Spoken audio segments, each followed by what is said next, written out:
The Biden regime pressured these two banks, JP Morgan and Chase, where Trump had done business for 40 years, billions of dollars worth, to drop him as a customer. And one of them sent him a letter and said, we're closing down your accounts in 20 days. And they didn't give him a reason. And so now what they've determined is that the Biden regime told these bankers to drop Trump because he's a bad risk to the banks. Do you believe that? Adam Schiff should be in really big trouble, as should Letitia James, a.k.a. Letitia James, a.k.a. Tish James, a.k.a. Crook. She did the same thing. They lied to get a preferential rate on their mortgage. So in the case of Schiff, he had two primary residences. Excuse me, you get to pick one, just one. So he picked two, and that includes a residence in Maryland. Now that created another problem because you can't be a representative or senator from a state unless you're a resident of the state. Well, gee willikers. So he had that in California and Maryland.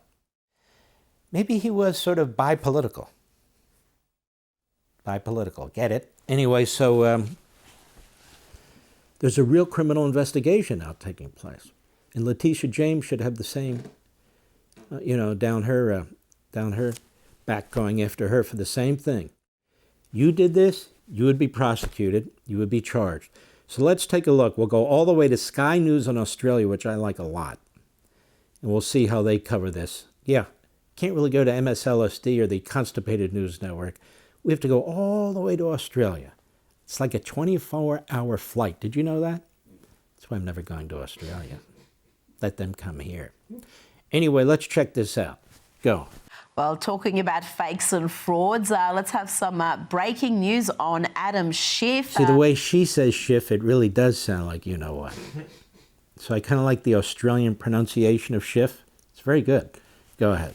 This was reported on Fox News earlier today that the Democrat senator is under criminal investigation for mortgage fraud. What more can you tell me about this, CJ?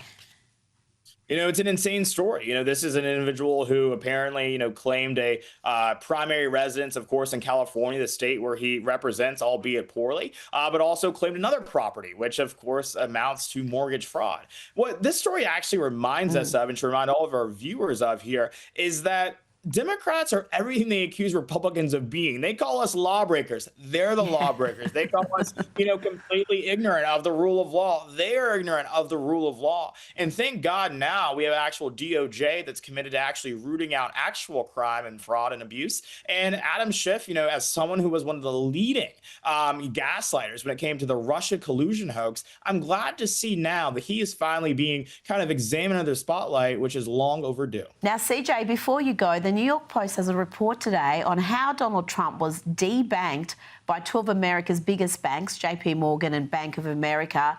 And it appears that the January 6th riot was used by the Biden administration's banking regulators and the Federal Reserve to put pressure on banks to deny service to Donald Trump.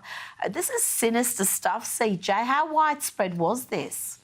Incredibly widespread. And this isn't just sinister. It's just downright disgusting, right? I think that when you have an entire ideology of people. I like this guy. I don't know who he is, but I like him. Go ahead. Who are treated as second-class citizens in a country that supposedly believes in freedom of expression and freedom of speech, that is no longer the America that I know. It's not the America that I love. And I think that, there is this lie that existed for a long time that Joe Biden was going to be the centrist president, right? The centrist Democrat who would govern from the middle. Everything that we learn more about this president and the way in which he conducted himself shows us to be absolute. Well, let's stop here. So what happened is really quite astonishing. The Biden regime pressured these two banks, JP Morgan and Chase, where Trump had done business for 40 years, billions of dollars worth, to drop him as a customer. And one of them sent him a letter and said, we're closing down your accounts in 20 days. And they didn't give him a reason. And so now what they've determined is that the Biden regime told these bankers, remember, they regulate the banks, so it's a heavy-duty pressure campaign, and told them to drop Trump because he's a bad risk to the banks, given January 6th. You believe that? So out of all the things they were doing against Trump, they were using really all instrumentalities of the federal government to go after him. It's incredible. And there'll be more in the down the road as they have a special grand jury now investigating all this Obama-Hillary stuff. For all this and much more, sign up for Levin TV.